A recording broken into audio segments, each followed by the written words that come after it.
Boa noite, meus caros irmãos. Boa noite, minhas caras irmãs.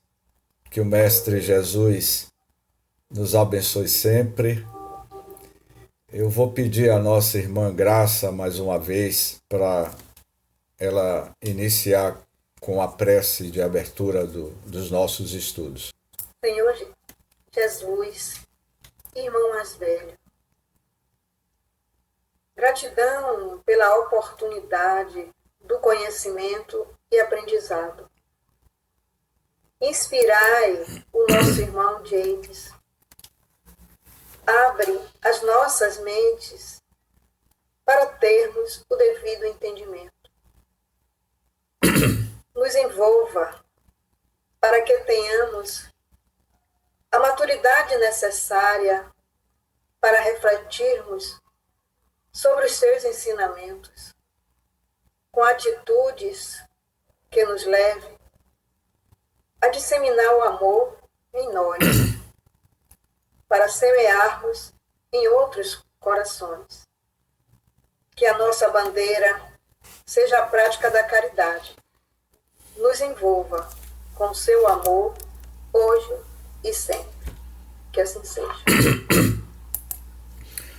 Muito boa noite, meus caros irmãos, minhas caras irmãs. Que o Mestre Jesus nos abençoe sempre nesta jornada infinita pelos caminhos da vida que cada um de nós estamos trilhando, não é? Antes de mais nada, eu preciso fazer uma retificação da nossa palestra, ou melhor, do nosso estudo da semana passada, que foi sobre o desaparecimento de Jesus. Em um determinado momento, eu falei sobre o centurião Longinos, e que Longinos foi que, com a sua lança, perfurou uma parte do corpo de Jesus. Certamente vocês estão lembrados, e foi gravado, eu já disponibilizei o estudo da semana passada. E naquela oportunidade eu comentei que Longinos era a reencarnação de Dom Pedro II, como de fato é. Longinos é a reencarnação do imperador do Brasil, Dom Pedro II, pai da princesa Isabel. Só que no nosso comentário houve um lapso da nossa parte. Eu não sei se algum de vocês observaram que eu fiz um comentário dizendo que Dom Pedro II era filho de Dom João VI. Dom Pedro II, na realidade, é neto de Dom João VI. Dom Pedro II é filho de Dom Pedro I. Portanto, era essa a retificação que eu queria fazer, que Dom Pedro II é neto de Dom João VI e não filho. Pois bem, uma razão para viver os valores do espírito, os seus ciclos e o tempo, suas rotações e trajetórias de evolução para as infinitas possibilidades. Porque tudo gira no universo. Estamos gravitando para a unidade divina, do micro ao macro. Tudo gira no universo em torno de planetas, planetas em torno de estrelas, estrelas em torno de galáxias, e as galáxias movendo-se no universo. Qual tem sido o projeto divino do Cristo para o despertar do ser consciente para a sua trajetória evolutiva? Portanto, a explosão que deu origem ao universo não foi uma explosão, ainda é uma explosão. o Big Bang continua Big Bangando, porque o cosmo continua expandindo e cada vez mais rápido. Vivemos dentro de uma explosão controlada. Somos tão parte do cosmo hoje quanto na época em que estávamos todos juntos ali, naquela ponta de alfinete. Serve para lembrar que não somos meros observadores do universo. Somos o próprio universo tomando consciência de si mesmo. Como observou bem o filósofo Humberto Roden, o homem é o único animal cuja espinha dorsal é natural e permanentemente vertical, como se a nossa cabeça estivesse sempre voltada para o alto, como uma antena que sintoniza as vibrações dos mundos superiores, os nosso superconsciente. Portanto, esses dois textos são de duas palestras. Uma das palestras tem como tema Deus e os estágios evolutivos da consciência humana, é uma das palestras que já elaboramos. E outra palestra é uma razão para viver os valores do espírito e os seus ciclos do tempo. Por que eu resolvi introduzir com esses dois textos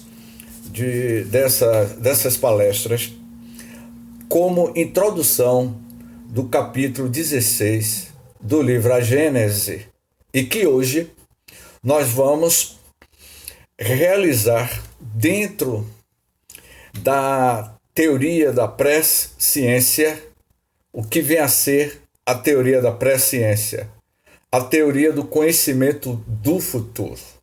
Então, o capítulo de hoje, nós vamos falar sobre a teoria do conhecimento do futuro. Portanto, eu introduzi essa fala de Humberto Roden e do astrofísico John Kovacs, que ele vai falar que tudo está em tudo. Passado, presente, futuro não existe. Não existe nem passado, nem presente, nem futuro. Tudo está no seu processo de acontecimento. E Kardec vai aprofundar essas questões, onde todos nós hoje seremos convidados a realizar uma viagem para o nosso futuro individual e o futuro coletivo da humanidade.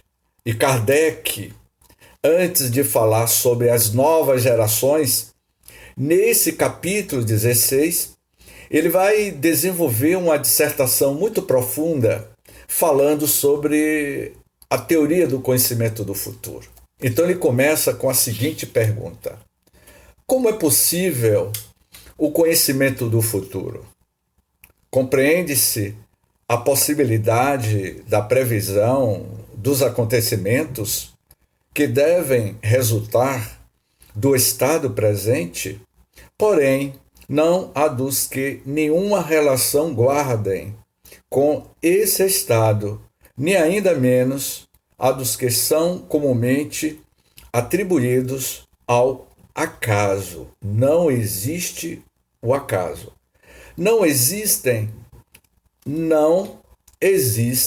as coisas futuras, dizem elas ainda, se encontram do nada. Não existem as coisas futuras, dizem elas ainda, se encontram no nada. Como, pois, se há de saber que se darão? São, no entanto, grande número os casos de predições realizadas, donde forçosa se conclusão ocorre aí um fenômeno para cuja explicação falta a chave, porquanto não há efeito sem causa. É essa causa que vamos tentar, aí Kardec vai dizer, é essa causa que vamos tentar descobrir e ainda o Espiritismo. Já de si mesmo, chave de tantos mistérios, que nola fornecerá, mostrando-nos ao demais que o próprio fato das predições não se produz com exclusão das leis naturais. Tomemos para comparação um exemplo nas coisas usuais. Aqui Kardec, no item 2, ele vai apresentar uma metáfora, e que ele diz assim: suponhamos um homem colocado num cume de uma alta montanha, a observar a vasta extensão da planície em derredor.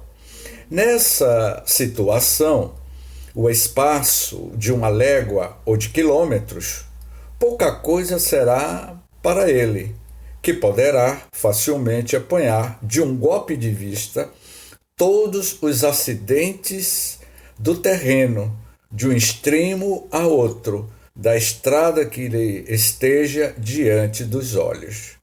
O viajor que pela primeira vez percorra essa estrada sabe que, caminhando, chegará ao fim dela. Constitui isso uma simples previsão da consequência que terá a sua marcha. Entretanto, os acidentes do terreno, as subidas e descidas, os cursos de água que terá de transpor, os bosques que haja de atravessar, os precipícios em que poderá cair, as casas hospitaleiras onde lhe será possível repousar, os ladrões que o espreitam para roubá-lo, tudo isso independe da sua pessoa. É para ele o desconhecido, o futuro, porque sua vista não vai além de pequena área que o cerca. Eu vou dar uma pausa aqui. Eu já fiz comentários inúmeros da minha relação com o Parque Nacional da Chapada Diamantina.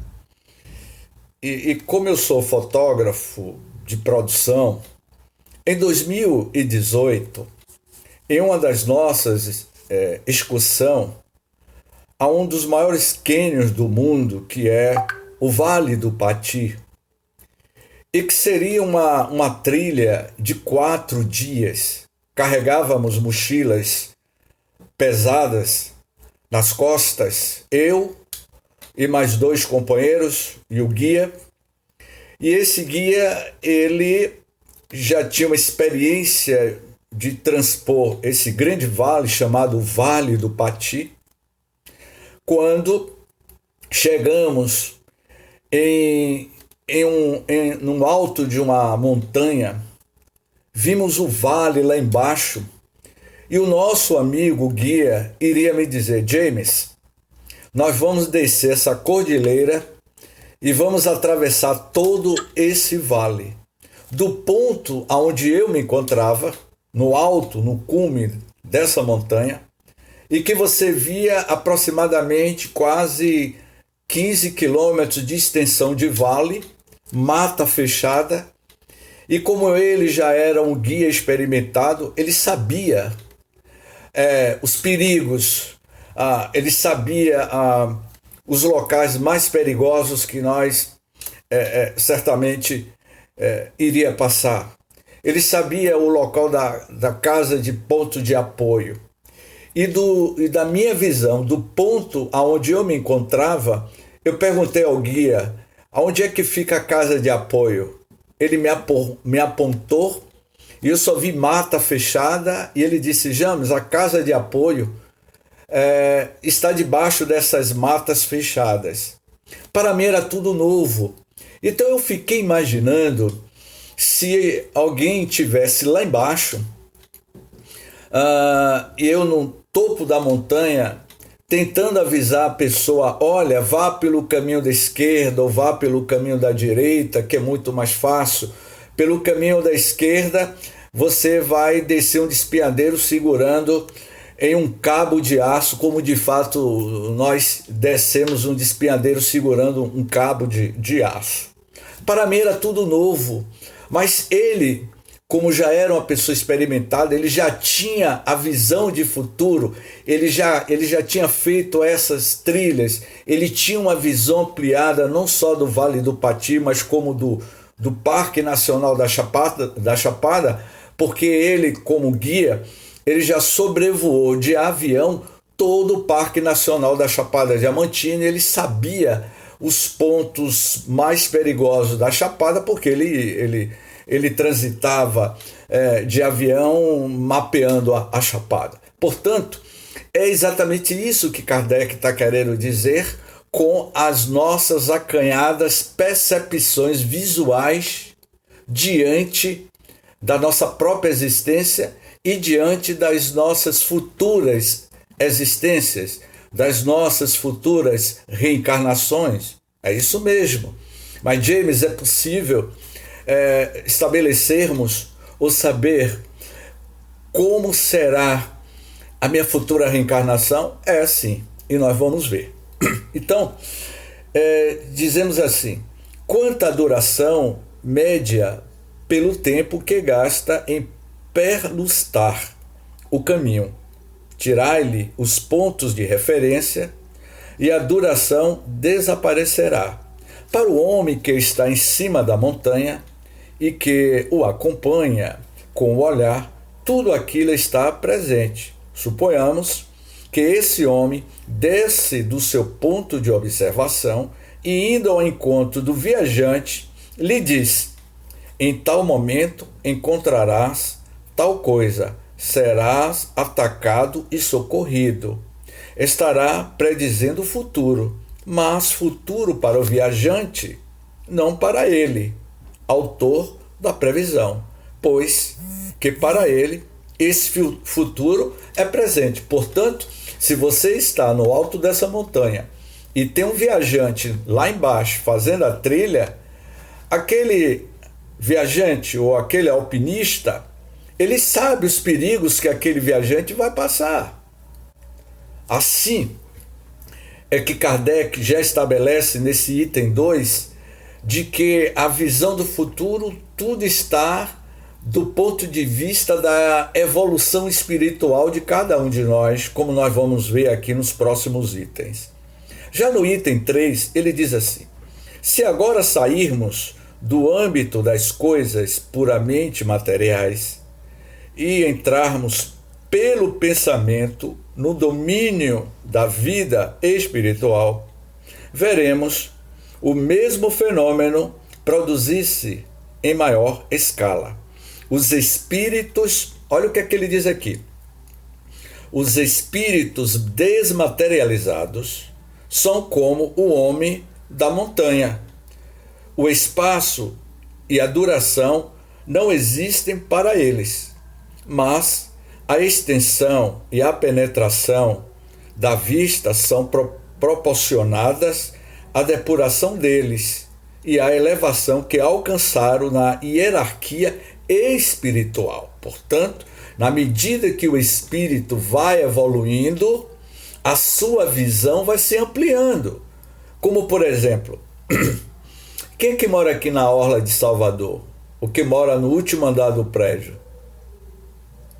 Eu sei que Graça mora numa cobertura, numa mansão no Morro do Gato. Eu sei que Graça mora lá no Morro do Gato, numa mansão de cobertura, e ela mora olhando para o mar.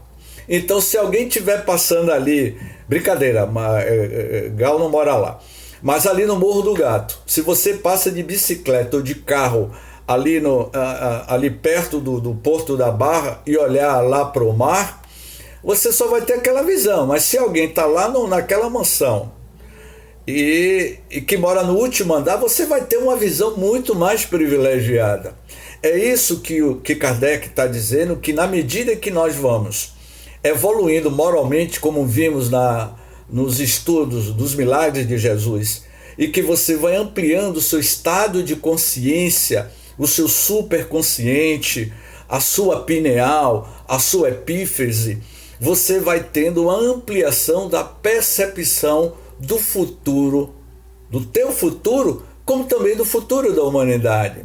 Portanto, quando Jesus, há 2000 anos, ele disse, eu vou enviar o Consolador prometido, ele estava falando de uma visão de futuro, porque ele sabia, há 2000 anos, como seria e como será as civilizações que já ocorreram dos séculos passados e as futuras civilizações do século 21, do século 22, do século 23. É claro que Jesus sabe, porque ele, como governador, o espírito que atingiu o ápice da perfeição, a visão de futuro dele é completamente maior. Foi por isso que eu iniciei com esse texto de John Kovac, que fala sobre a origem do universo. Então, na medida que nós vamos evoluindo, você vai ampliando a sua percepção futura. Então, ele diz assim, os espíritos desmaterializados são como o homem da montanha, o espaço e a duração. Não existem para eles, mas a extensão e a penetração da vista são proporcionadas à depuração deles e à elevação que alcançaram na hierarquia espiritual. Com relação aos espíritos inferiores, aí eu me coloco nesse patamar que ainda nós, como espíritos ainda inferiores, espíritos ainda muito presos ao primado da matéria, não é? A nossa percepção, a nossa visão espiritual ainda é muito acanhada. E ele diz assim, com relação aos espíritos inferiores, aqueles que são quais homens munidos de possantes telescópios, ao lado de outros que apenas dispõem dos olhos. Nos espíritos inferiores, a visão é circunscrita, não só porque eles dificilmente podem afastar-se do globo a que se acham presos, como também porque a grosseira de seus perispíritos. Lembra que na semana passada a gente falou sobre o desaparecimento do corpo de Jesus? E na aula anterior falamos sobre o perispírito de Jesus? A densidade que eu falei sobre as características do perispírito? Porque o nosso perispírito ainda é muito denso, por isso que a gente não consegue ter essa visão de futuro. E aí ele diz assim, bem se compreende, pois, que de conformidade com o grau de perfeição possa um espírito abarcar um período de alguns anos, de alguns séculos, mesmo, minha amiga Graça, de muitos milhares de anos, porquanto que é um século em face do infinito. E o que foi que eu falei, Dona Maria, Dona Reginalva?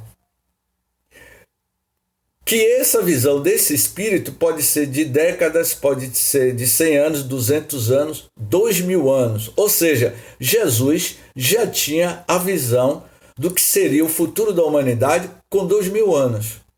Nostradamus, quando escreveu as Centúrias, as profecias de Nostradamus, ele, 600 anos antes do século XX, Nostradamus, ele fez um desenho, ele desenhou a roupa que seria moda na década de 30 nos Estados Unidos, na colônia americana, que mais tarde os Unidos da América do Norte. Ou seja, Nostradamus vai descrever como seria a cultura e a grife, a moda, o tipo de roupa que a humanidade utilizaria no século XX, no início do século XX. Como é que Leonardo da Vinci, 400 anos antes, ele desenhou o helicóptero? Porque ele sabia, ele tinha. Então, quando ele diz assim: diante dele, os acontecimentos não se desenrolaram sucessivamente como os incidentes da estrada diante do viajor. Ele vê simultaneamente o começo e o fim do período, todos os eventos que nesse período constituem o futuro para o homem da terra são presente para ele, que poderia então vir dizer-nos com certeza: tal coisa acontecerá em tal época, porque essa coisa ela a ver como o homem da montanha vê o que espera o viajante no curso da viagem. Portanto, a pandemia que se iniciou em março de 2020, ano passado, o coronavírus, a Covid-19, em 2017, em setembro de 2017, em uma das palestras de Divaldo falou publicamente e foi gravado, e ele comentava que os espíritos estavam revelando a ele que a humanidade seria visitada por uma grande dor que ia abalar o mundo. Era 25 de dezembro de 2002, se eu não me engano, na sede da Federação Espírita do Estado da Bahia, por volta de 11h30 da manhã, nós nos encontrávamos assistindo a palestra de Divaldo Franco, no aniversário da Federação Espírita do Estado da Bahia. 25 de dezembro, se eu não me engano, de 2002 ou 2001. Não me lembro agora se foi 2002 ou 2001. Se alguém souber, me lembre aí. E naquele momento, o espírito de José Pititinga se incorpora e dá uma comunicação psicofônica no auditório da Federação Espírita, aqui em Salvador. Já estava chegando quase meio-dia no calendário terrestre da Terra, 25 de dezembro, quase meio-dia, no mundo ocidental. E o espírito José Pititinga, incorporado, iria dizer: a humanidade vai atravessar momentos dolorosos. Eu peço aos digníssimos irmãos que se preparem, que vem uma onda de muitas dores sobre a humanidade.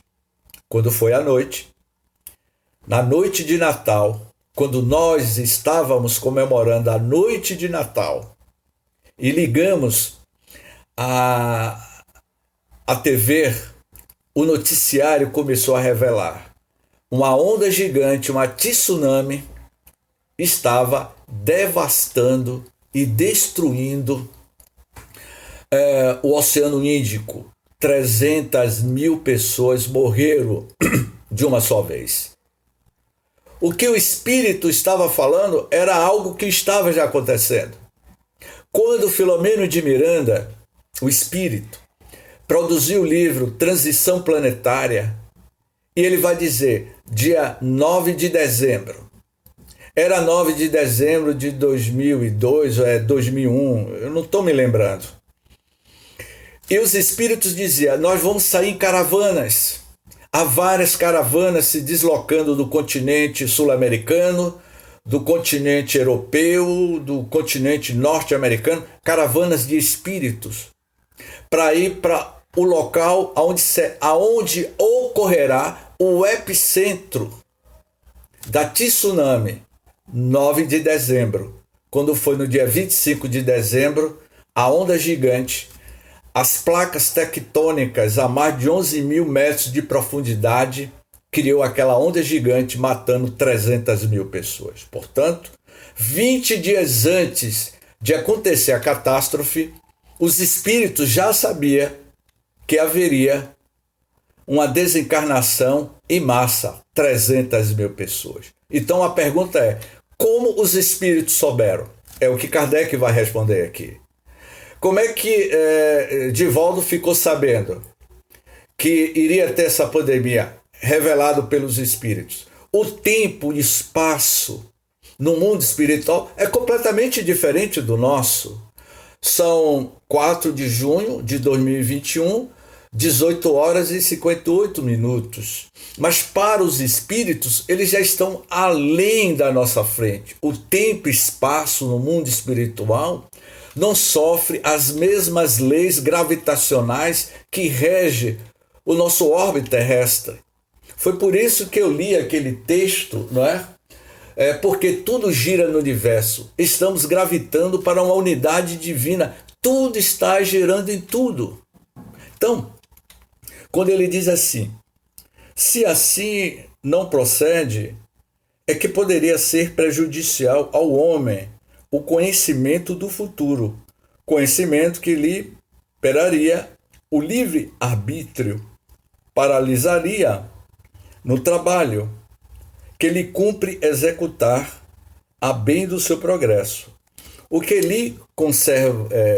vai lhe conservar do desconhecido, o bem e o mal, com que topará, constitui para o homem uma prova. O bem e o mal que nós vamos enfrentar constitui uma prova nossa, que o bem e o mal é um atributo da criação da criatura humana. Somos nós que vamos projetar o nosso futuro. Eu sempre venho comentando, desde jovem, eu faço esse comentário, meu amigo Ayrton, que o que eu sou hoje no presente é fruto do que eu fiz no passado. O presente é a consequência das nossas atitudes, das nossas ações do passado. E o futuro será o que nós estamos construindo, não é isso, Genaro? É o que nós estamos construindo no presente. Portanto, se meu amigo Genaro disser assim, olha, eu sei aonde eu estarei daqui a 10 anos.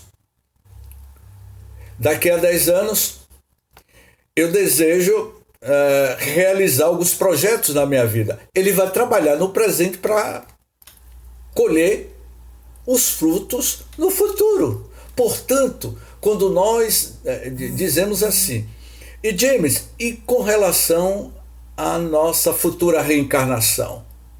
Como será o meu amigo Genaro?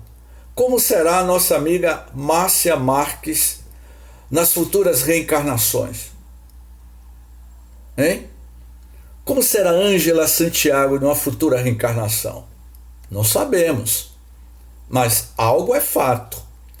Nós temos o livre-arbítrio, mas a colheita, o futuro nosso, será estabelecido do que nós estamos fazendo hoje, aqui no presente.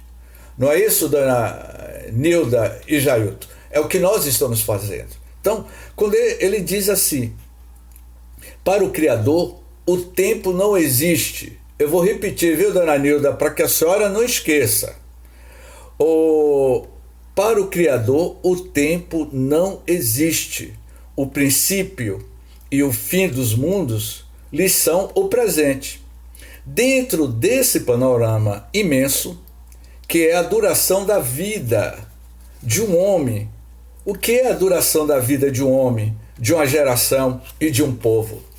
Dona Nilda, se eu disser à senhora que a senhora nunca existiu, dona Nilda, eu vou até beber água depois dessa.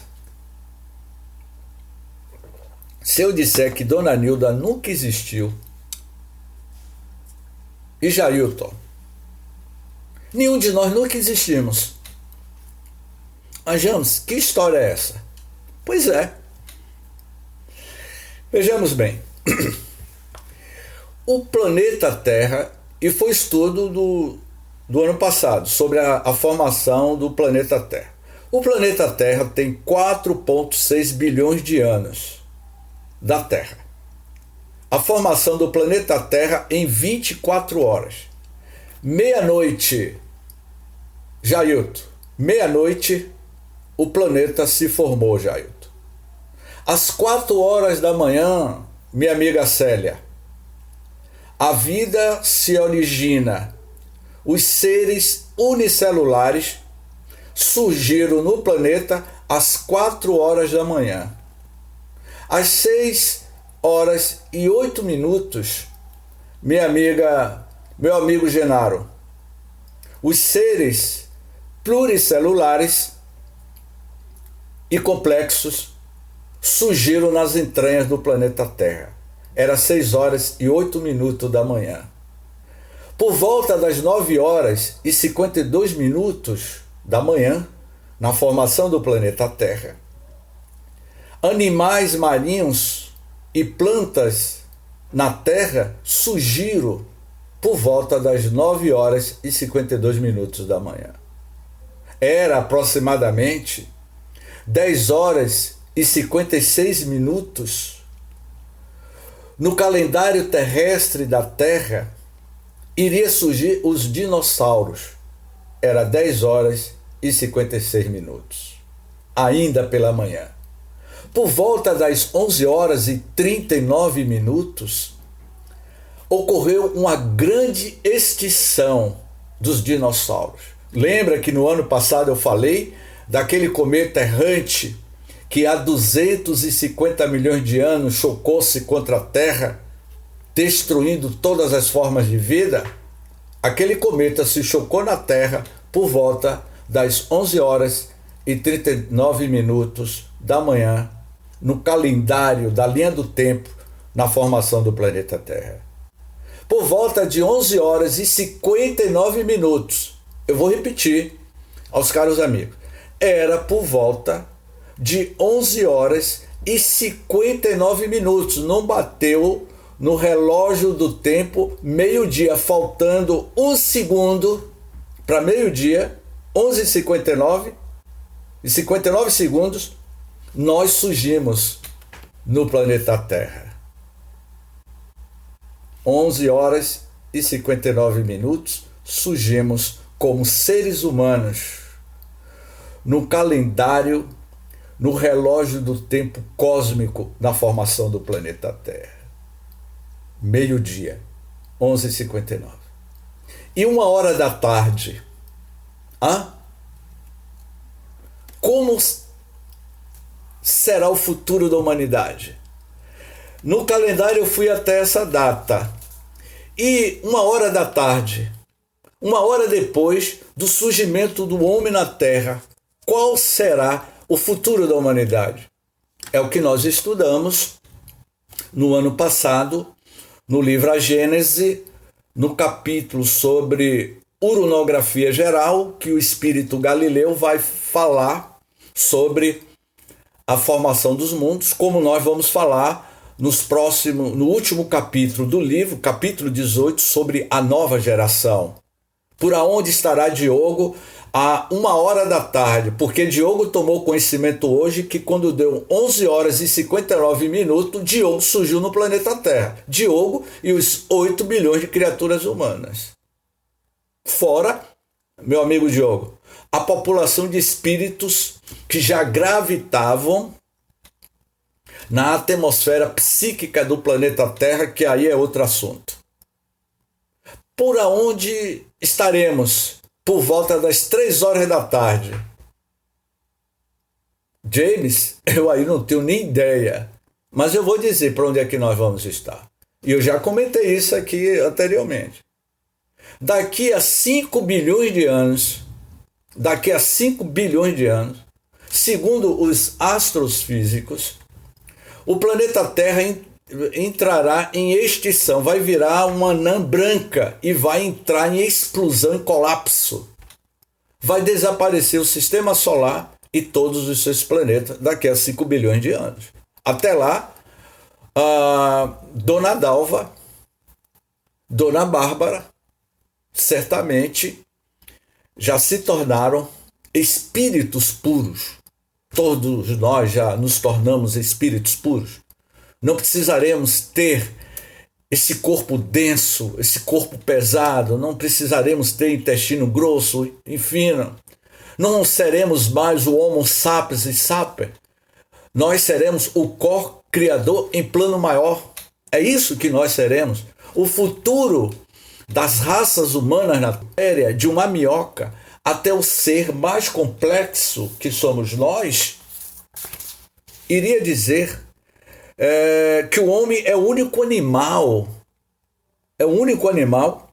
cuja espinha dorsal é natural e permanente vertical, como se a nossa cabeça estivesse sempre voltada para o alto, como uma antena que sintoniza as vibrações dos mundos superiores. Saímos da horizontalidade para a verticalidade. A gente andava de 4 patas. Saímos, descemos da árvore, a gente foi mudando a posição da espinha dorsal, o nosso terceiro olho, o superconsciente, o terceiro andar da nossa casa mental, começou a apontar as nossas antenas parabólicas para o futuro que nos espera. São as nossas aspirações de um novo mundo promissor. Tudo que nós estamos vendo ocorrendo na Terra, nessa transição, nessa regeneração, esse caos político, brigas, enfim, absurdo que eu vi hoje, né, nessa última passeata que teve aí, denigrindo a imagem de Jesus, xingando Jesus em plena Avenida Paulista, enfim, brigas políticas, a CPI, que é uma guerra de egos. Eu ficaria imaginando como é que os espíritos, o governador espiritual do Brasil, Ismael, está vendo essa situação toda. O que o espírito, o guia espiritual do Brasil, ele vê essa situação toda como um caos criado por nós mesmos. Eu vou repetir o que eu falei ontem em uma palestra. O meu amigo Dr. Idelfonso, que foi presidente da Federação Espírita da Bahia, ele me dizia: James, nós somos crianças no jardim de infância. O jardim de infância é o planeta Terra. E nós somos crianças, com as nossas birras, com as nossas infantilidades. Esse tipo de postura não cabe e não caberá para os mundos de regeneração. Se nós estamos aspirando seguir em passos firmes para um mundo de regeneração, não cabe esse tipo de postura ética, antiético, para as novas moradas que serão aqui mesmo no planeta Terra. Então, quando ele diz assim: entretanto, como o homem tem de concorrer para o progresso geral, como certos acontecimentos devem resultar de sua cooperação, pode convir que, em casos especiais, ele pressinta esses acontecimentos a fim de lhe preparar o encaminhamento e de estar pronto a agir em chegando a ocasião. Por isso é que Deus, às vezes, permite se levante uma ponta do véu, mas sempre com fim útil, nunca para satisfação de vã curiosidade. Tal missão pode, pois, ser conferida não a todos os espíritos, porquanto muitos há que do futuro não conhecem mais do que os homens. Porém, há alguns espíritos bastante adiantados para desempenhá-la. Ora, é de notar-se que as revelações dessa espécie são sempre feitas espontaneamente. As revelações sobre o futuro é feita de forma espontaneamente e não alguns oportunistas, os falsos cristos, quando chega final do ano, que prevê como será o futuro do Brasil, como será o futuro da humanidade, e ficam prevendo coisas, porque espíritos evoluídos não vão se prestar a esse tipo de papel, não é? Pode também semelhante missão ser confiada a certos homens desta maneira. E aqui eu peguei 2 livros como referência. Além do Livro dos Espíritos, o capítulo da emancipação da alma, que Kardec vai tratar de forma profunda sobre sonambulismo, sobre sonhos, enfim. Eu peguei 2 livros para mostrar a vocês que um dos livros é dessa autora americana, eu não sei se tem aí em PDF, A Chave dos Sonhos, não é? A Chave dos Sonhos, da autora Betty Bernardes. E esse livro, Símbolos para a autocompreensão. E aí ela diz assim: sonhos de calamidades, seja um terremoto, uma inundação, um incêndio ou um maremoto, um desastre, indicam uma mudança repentina em alguma área de sua vida se você está tendo sonhos de calamidades. Uma inundação significa uma reviravolta emocional. E um terremoto representa um grande realinhamento dos seus negócios. Em geral, esses sonhos indicam viradas ou oportunidades para tirar proveito de um novo rumo. Veja os desastres específicos da parte 2. Não é? Pesadelos. Um sonho que quase todos conhecemos é o pesadelo. Trata-se dos mais valiosos sonhos de entendimento. Esse é um livro. Por que eu estou falando isso? Porque nesse próximo item 5, nós vamos falar sobre isso. E esse livro aqui é o que eu recomendo a todos.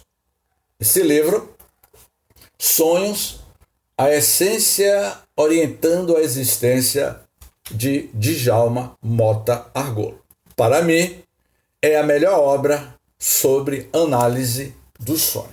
E nesse livro, ele vai tratar, e fundamentado em cima da codificação, o nosso amigo Djalma Argolo vai falar sobre algumas teorias sobre o sonho. Teorias neurológicas, teoria psicanalítica, teoria da psicologia analítica, teoria espírita do sonho, sonhos onde o arquétipo materno é simbolizado, sonho premonitório, sonhos onde acontecem encontros com espíritos desencarnados, sonhos onde o self propõe mudança de rumos existenciais. Esse aqui foi um estudo que nós fizemos que é muito interessante. Sonhos onde o self propõe mudanças de rumos existenciais. Sonhos com morte do sonhador.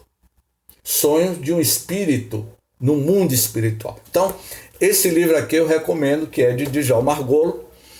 Por que eu falei desses dois livros? Porque Kardec vai tratar dessa questão aqui sobre o futuro do conhecimento através dos sonhos. Então, ele diz assim: aquele a quem é dado o encargo de revelar uma coisa oculta recebe a sua revelia e por inspiração dos espíritos que a conhecem, a revelação dela e a transmite maquinalmente, sem se perceber do que faz. É sabido aos demais que assim, durante o sono, como em estado de vigília, nos êxtases da dupla vista, a alma se desprende e adquire em grau mais ou menos alto as faculdades do espírito livre. Se for um espírito adiantado, se sobretudo houver recebido, como os profetas, uma missão especial para esse efeito, gozará, nos momentos da emancipação da alma, da faculdade de abarcar por si mesmo um período mais ou menos extenso e verá como presente o sucesso desse período. Pode então revelá-los no mesmo instante ou conservar lembranças deles ao despertar, se os sucessos hajam de permanecer secretos, eles os esquecerá ou apenas guardará uma vaga intuição que lhe foi revelado bastante para o guiar instintivamente. É assim, aí ele vai concluindo aqui, né?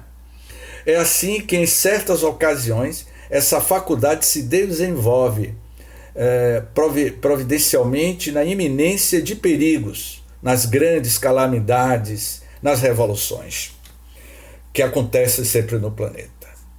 Vocês lembram o que aconteceu no dia 11 de março de 2011? 11 de março foi uma quarta-feira. Eu estava Ou melhor, nós estávamos dormindo, todos nós. Era madrugada. E na madrugada adentro, nós estamos, como eu digo assim, nos braços de Morfeu, o Deus do sono. E eu estava no meu sono profundo, dormindo como todos nós, naquela madrugada da quarta-feira do dia 10 de março de 2011. E o meu mundo onírico, como vai dizer Djalma Margola aqui no livro, eu comecei a sonhar. Como todos sonhamos, aqui todo mundo tem essas experiências. Passaremos a noite adentro falando sobre os sonhos oníricos de cada um de nós. Mas eu sonhei que eu estava sendo levado por uma lama negra, uma lama suja.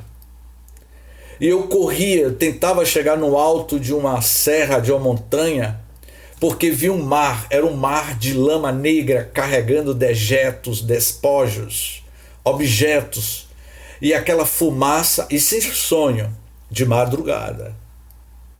Quando eu acordei pela manhã e que eu ligo o Bom Dia Brasil, aparece ao vivo, porque o fuso horário entre o Brasil e o Japão são 24 horas.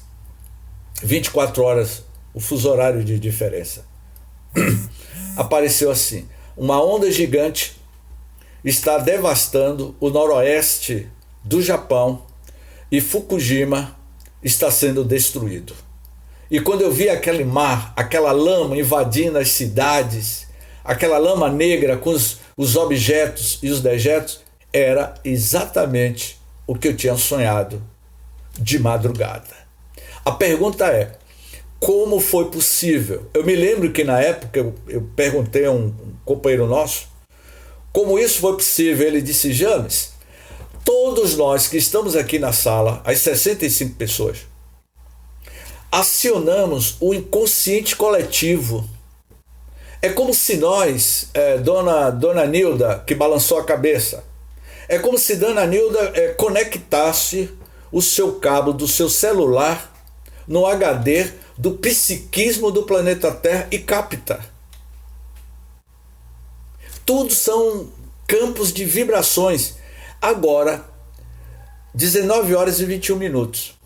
No Japão, é esse horário, só que pela tarde.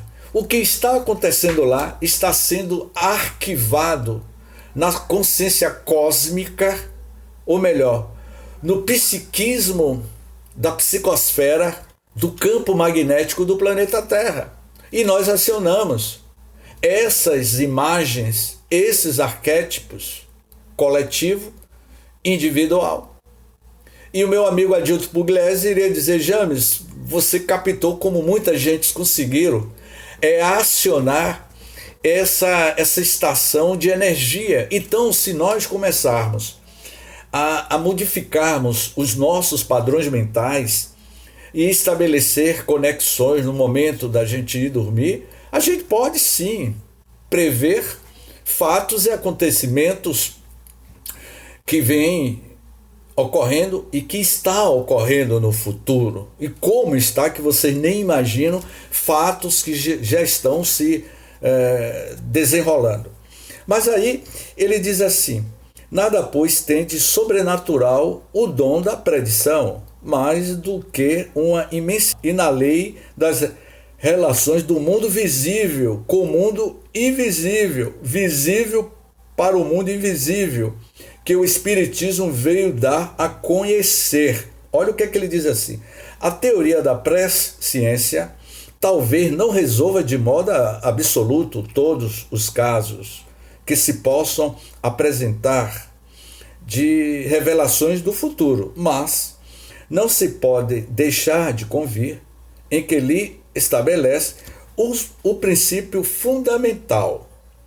Que princípio fundamental é esse? Aí ele vai dizer: muitas vezes as pessoas dotadas da faculdade de prever, seja no estado de êxtase, seja no sonambulismo, veem os acontecimentos como que desenhos no quadro, o que também se poderia explicar pela fotografia do pensamento. O que vinha a ser isso, meus amigos? fotografia do pensamento, Dona Márcia, Aline, Ana, minha amiga Solange, que eu estou vendo aqui um cachorrinho de Solange. Eliene, o que é fotografia do pensamento? Anderson, Graça Falcão, Verônica, o que é a fotografia do pensamento? Atravessando o pensamento, o espaço, como os sons, atravessa um ar. Um sucesso que esteja num dos espíritos que trabalham para que ele se dê, ou dos homens cujos atos devam provocá-lo, pode formar uma imagem para o vidente, mas como a sua realização pode ser apressada ou retardada por um concurso de circunstâncias, este último vê o fato sem poder, todavia, determinar o momento em que se dará.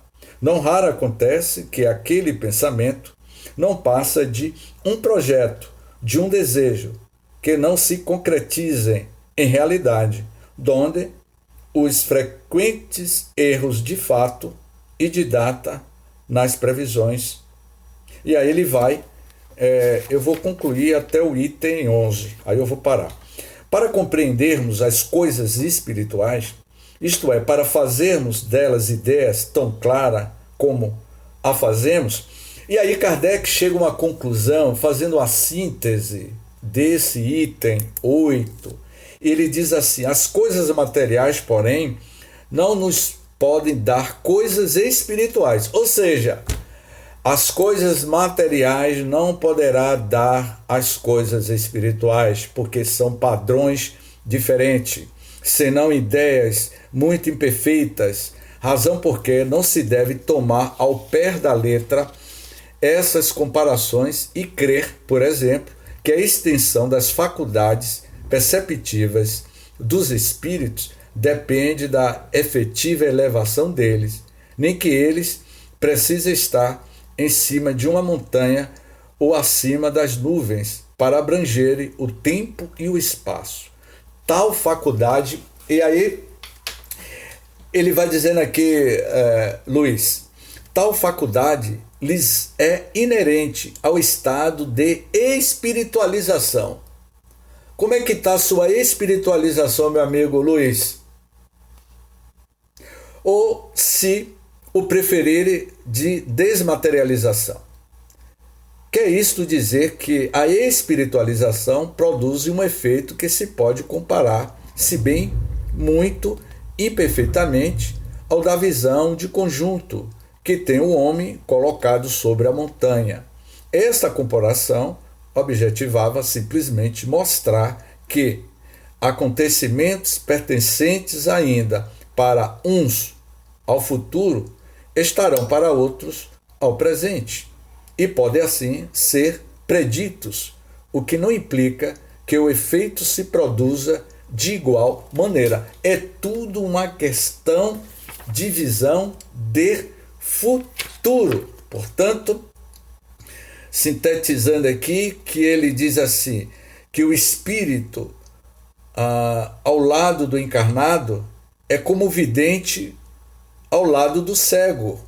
Ou seja, o espírito que está ao nosso lado, não é? Ele tem a visão do nosso futuro.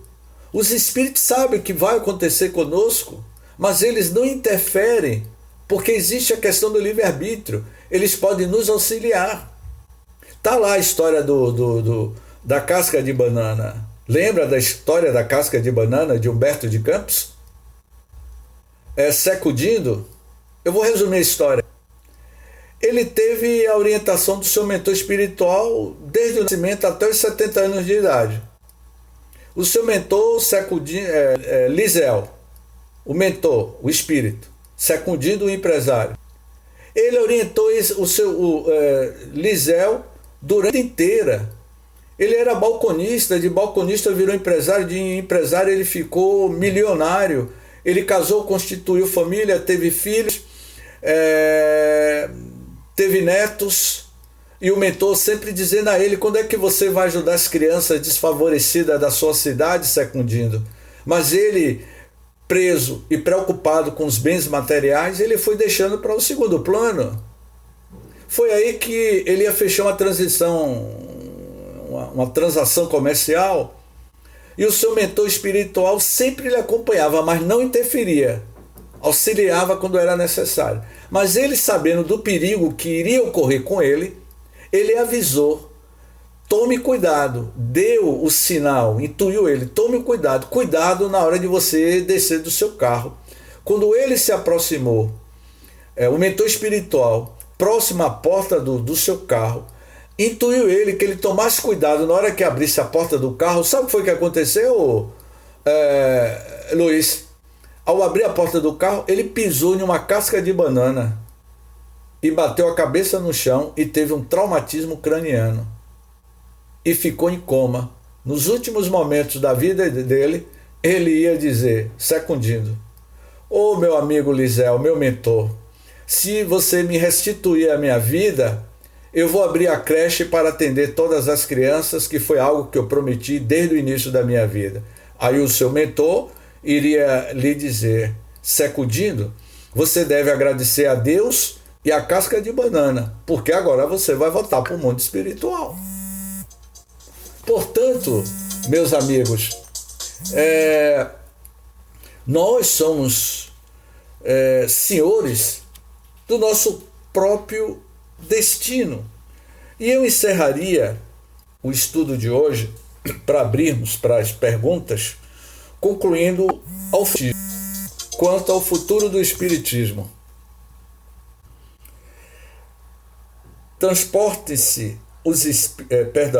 Quanto ao futuro do Espiritismo.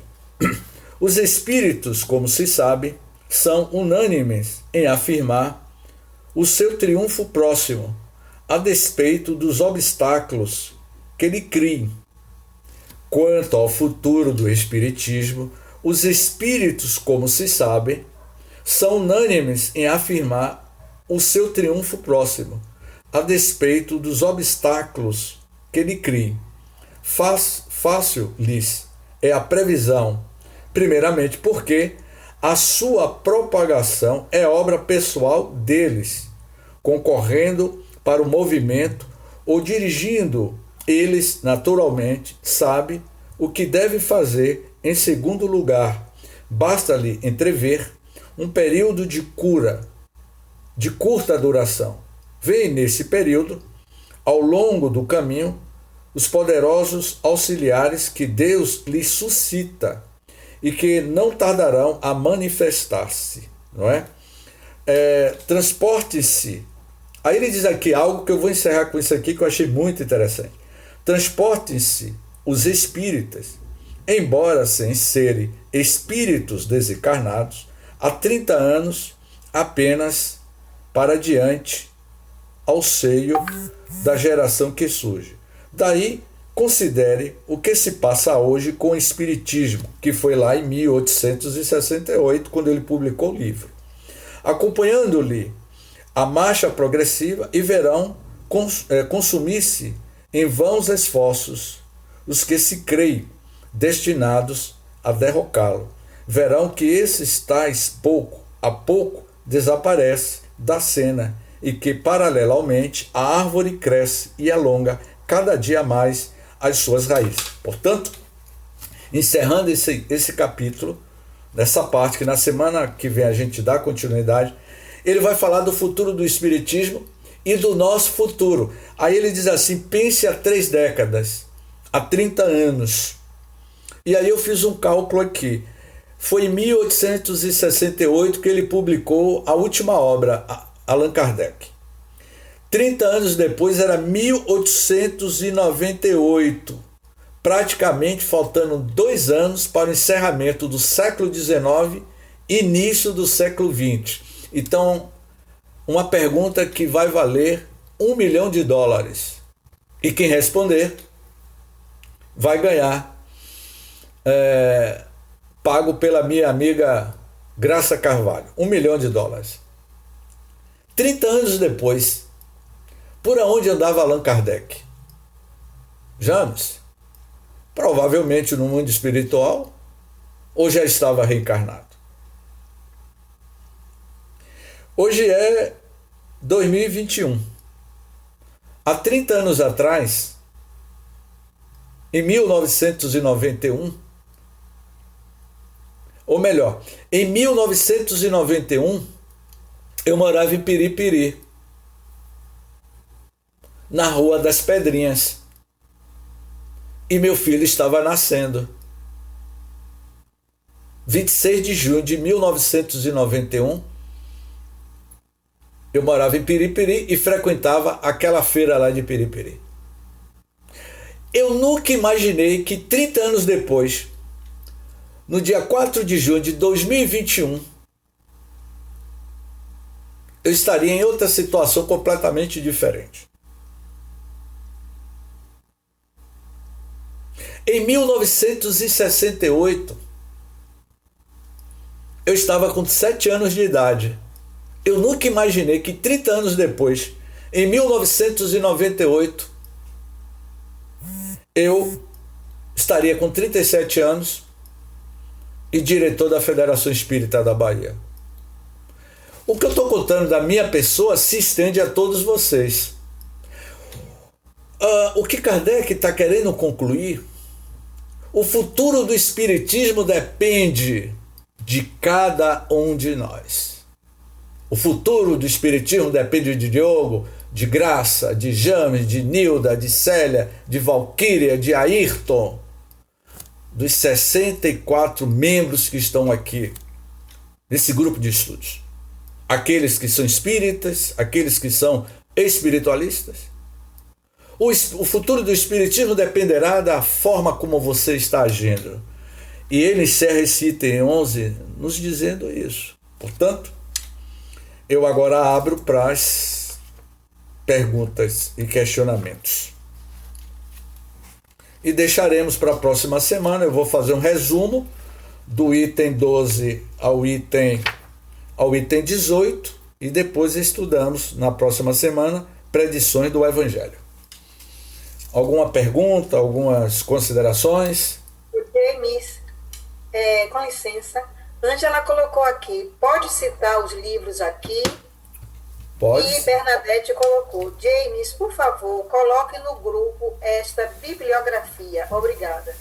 Coloca no grupo, né? Eu coloco, quando eu terminar o estudo, eu coloco toda essa biografia, mas quando eu estava citando aqui, dona Bernadette,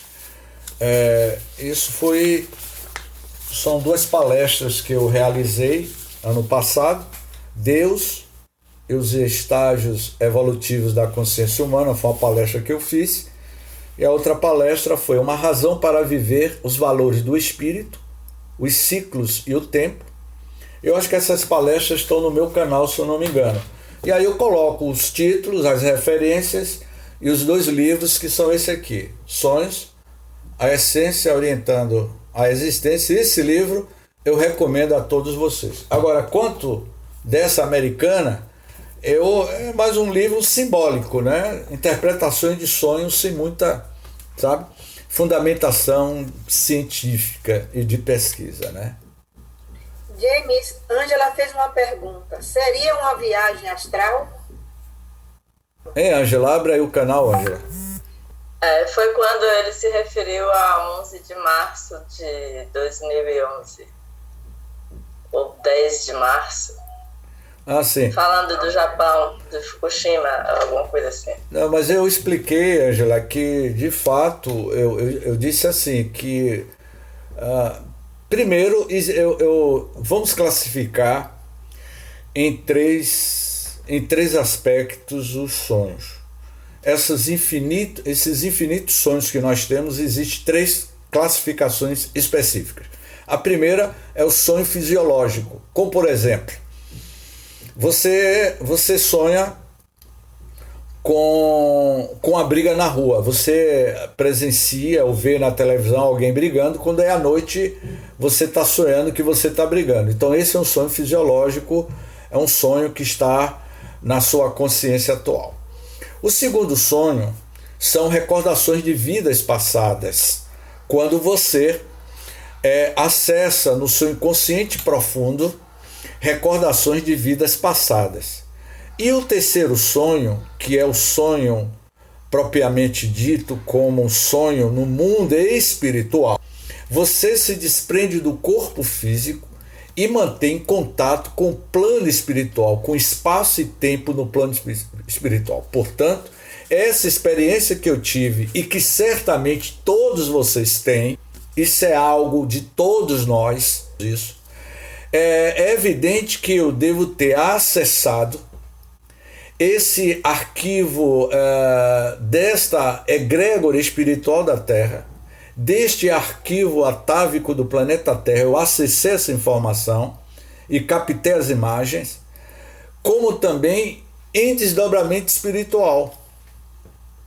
Então todos nós temos esta capacidade destas percepções extrasensoriais.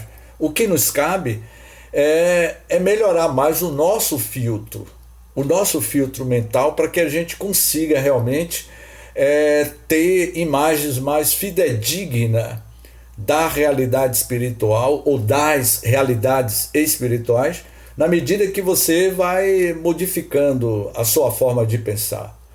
Graças a Deus que meu amigo Newton apareceu ali, estava com saudade dele, rapaz, caramba, seja bem-vindo, Newton.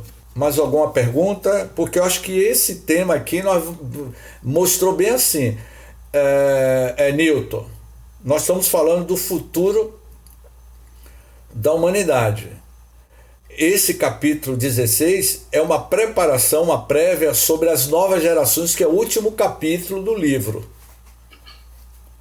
Então eu disse assim, mas James, você quer dizer que a Covid-19, essa pandemia, os espíritos já sabiam? Já. E como sabia? Eles se organizaram, eles quem? As caravanas espirituais em várias partes do planeta Terra, eles se organizaram antes de 2020, sabendo o que iria acontecer conosco, com muita antecedência. Sabe por que eles sabiam? Porque eles sabiam das nossas invigilâncias mentais. E aí a gente está pagando um preço alto pelas nossas invigilâncias. E aí ele diz assim, agora o futuro depende de você. Quer ver um exemplo, meu amigo Newton? O último capítulo do livro, me lembra aí, Newton, aquele livro A Caminho da Luz.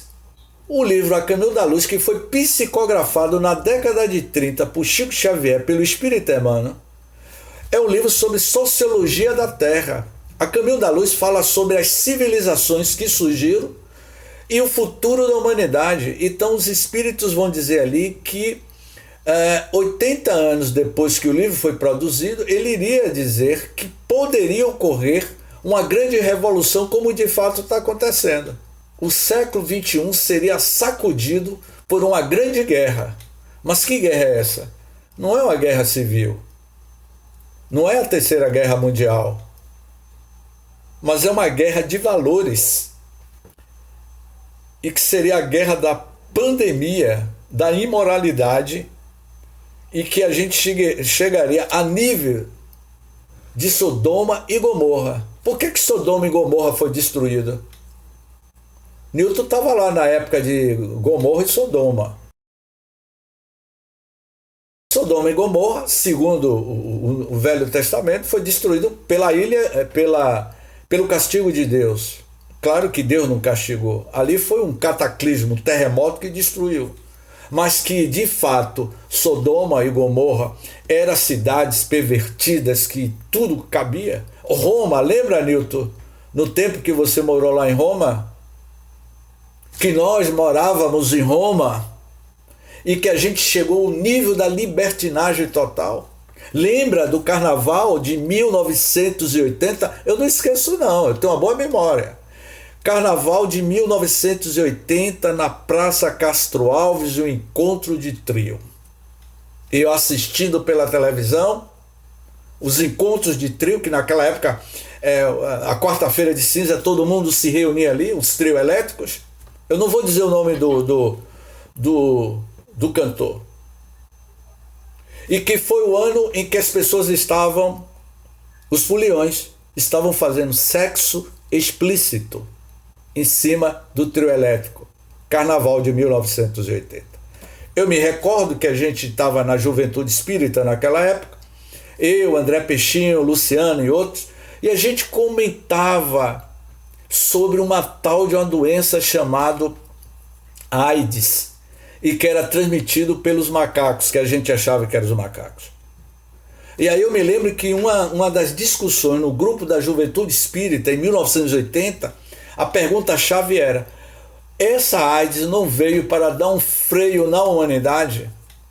Porque as pessoas estavam chegando ao ápice da libertinagem, da sexolatria, e a AIDS ceifou milhões de pessoas. Depois da AIDS, as pessoas começaram a ter a se prevenir. O que hoje nós estamos passando, nós estamos no ápice das insensatez humanas. O que eu ouvi hoje, que eu não vou nem comentar, em uma passeata xingando Jesus, denegrindo a imagem de Jesus, nós vamos ter que pagar por esse tipo de... Não é que a humanidade evoluiu, não houve. A humanidade está no seu processo de evolução. Nada há um retrocesso. A humanidade ele pode ficar estacionário, mas retroagir jamais. Mas o que eu posso ver, na minha análise, do ponto de vista sociológico, tudo isso está dentro de um contexto de evolução. Tudo está no seu processo natural de evolução. Um exemplo, e eu citei assim: se você está em um prédio, no 10º andar desse prédio, as 56 pessoas que estão aqui nesse grupo, um prédio de 56 andares, em cada andar, cada um de nós moramos no primeiro andar, segundo andar, é um prédio de 56 andares, que cabe cada um de nós dentro desse prédio. Só que esse prédio fica em frente a uma avenida.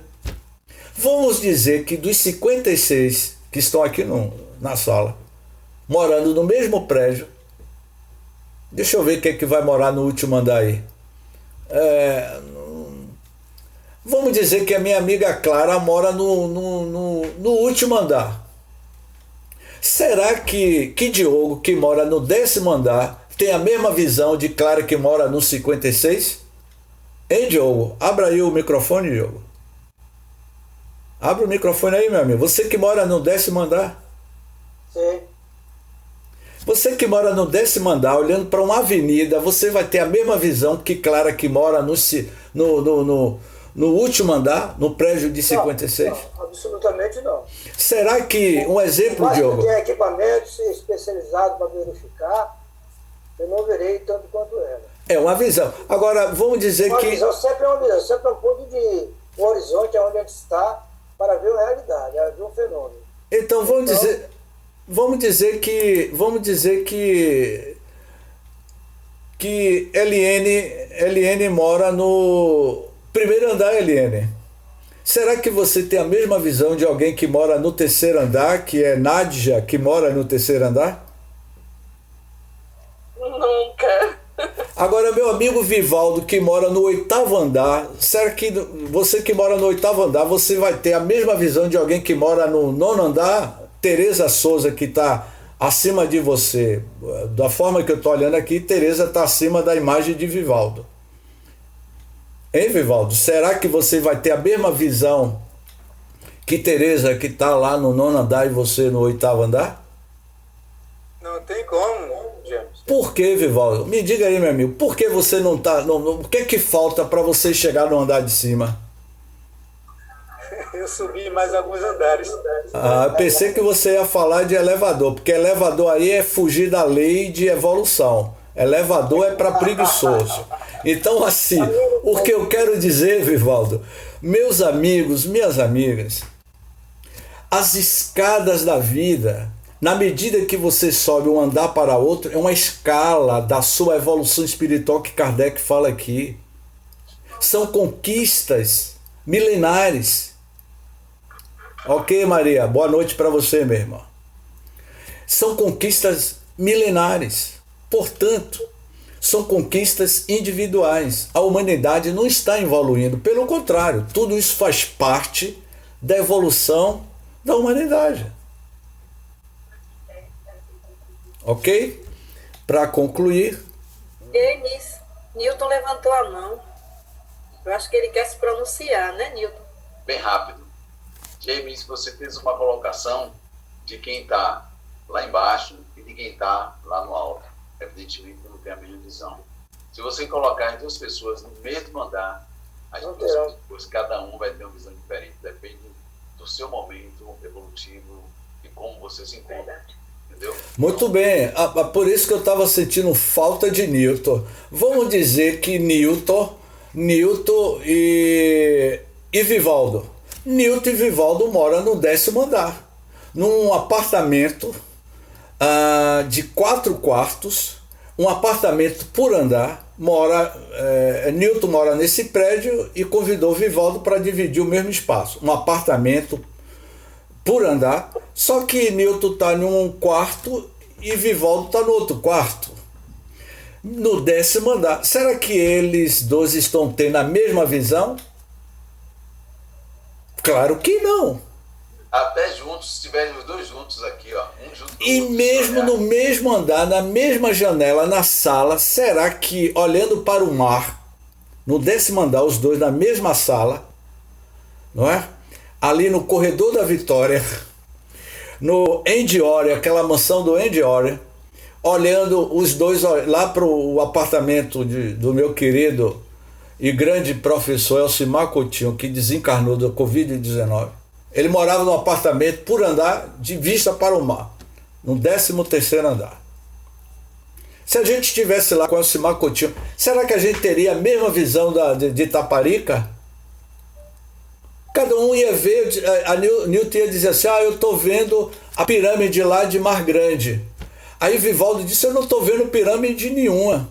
Mas Vivaldo, você está aqui no mesmo andar que eu estou vendo a pirâmide. Não tem aquela pirâmide lá em Mar Grande? Eu me lembro que eu era garoto e ia lá para aquela pirâmide. Em 1976 eu já andava lá em Itaparica.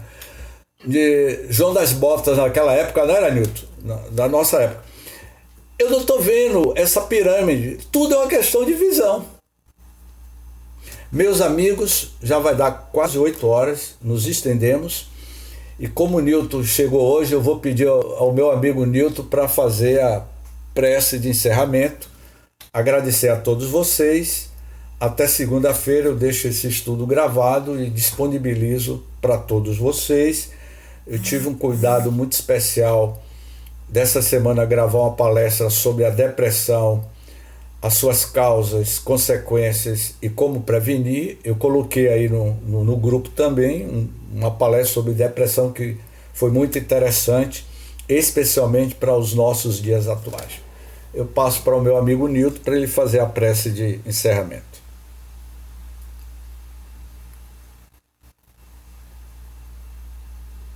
Vamos todos fazer uma respiração bem tranquila. Nós estamos encerrando um ciclo fantástico de aprendizado e assim nós pedimos ao nosso Pai Maior que nos dê essa inteligência e sabedoria para aplicarmos todos esses ensinamentos em nosso dia a dia. Sabemos do planejamento espiritual. Se estamos aqui nesse momento, é porque teremos um grande trabalho à frente. E assim, Jesus, com muito amor e carinho, vamos dando por encerrado o nosso grupo de estudos de hoje, elevando nosso pensamento a Ti, te agradecendo sempre as grandes oportunidades que tem colocado em nossas vidas. Saúde a todos, que possamos entrar a qualquer momento em vibração para todos os nossos irmãos planetários, todos, para que cada um possa à medida do possível, enxergar o que viemos aqui fazer neste planeta. Cada um tem o seu caminho, cada um tem as suas responsabilidades e não podemos fugir delas. Que a paz do Senhor encontre a morada no coração de todos nós. E até a próxima semana, se assim Deus quiser. Namastê. Namastê. Obrigado, meus amigos. Sejamos sempre gratos por todas as nossas lições e que o estudo de hoje fala sobre o futuro, o nosso futuro, não é? E como nós estamos conquistando as nossas futuras esperanças, a gratidão que a gente deve ter por essas oportunidades da atual existência, não é? É um capítulo que nos convida a aumentarmos mais as nossas percepções e entendimento sobre a vida, as nossas realidades, porque eu vejo, eu fiz o comentário, Nilton, semana passada, retrasada, apesar da gente estar num sistema online eletrônico, em uma plataforma virtual, mas as vibrações chegam, é como se houvesse uma rede, uma teia de conexão entre todos nós e somos beneficiados com a presença desses espíritos que estão conosco, com todos nós, mantendo essa teia vida, essa teia cósmica da vida, né? Então, gratidão a todos.